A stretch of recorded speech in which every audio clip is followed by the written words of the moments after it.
ক্লাসে ছিলাম। দেখো আমি কিন্তু একটা বাবুই বোনায় আছি, বাবুই বোনাতে এতটাই মেঘ করেছে, দেখো কতটাই কালো হয়ে গেছে, পুরো কালো আকাশ হয়েছে।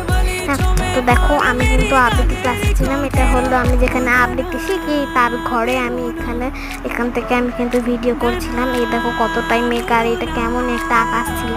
এ দেখো মানে রোদও উঠেছিল, রোদের সঙ্গেও বৃষ্টি পড়ছিল। দেখো এই জায়গাটা, দেখো এই জায়গাটা পুরোটাই কালো হয়ে আছে, মানে দেখতে পাচ্ছ তো, এটা কিন্তু বাবুই বোনা, ভালো করে বুঝতে পারছো। আমি আবৃত্তি ক্লাস থেকে আসলাম ভিজতে ভিজতে।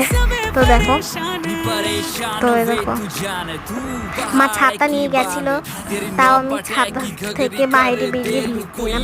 তাও বাড়ি এসে আমি আবার উপরে গেলাম, আবার ভিজে নিলাম, কিন্তু মা গেল না উপরে। আর মা আমাকে ফোনটাও দিল না যে তোমাদেরকে শ্যুট করে পাঠাবো যে আমি বৃষ্টিতে ভিজলাম একা একা ছাদে গিয়ে। দেখো কি মজা।